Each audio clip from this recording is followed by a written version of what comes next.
Hi guys, for today's video I am visit for may I am visit for gulayan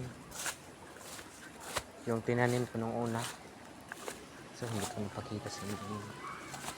Yan yung tinanim ko nung una, yung pinos ko, yung nakalagay na vlogger doon na dyan vlogger bla. Yun ito na.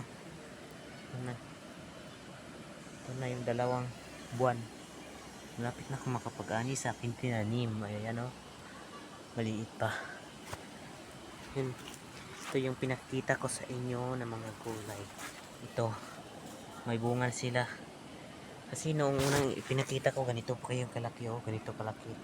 Ngayon, meron ng bulaklak. Saka may bunga na rin. Itong ating eggplant.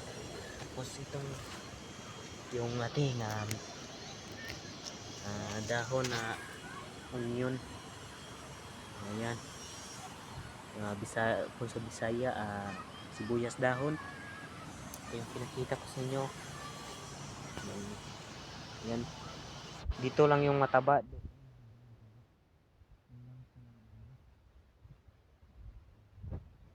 Guys, follow and like na rin sa aking YouTube page, and then subscribe na rin, huwag kalimutan. Thank you.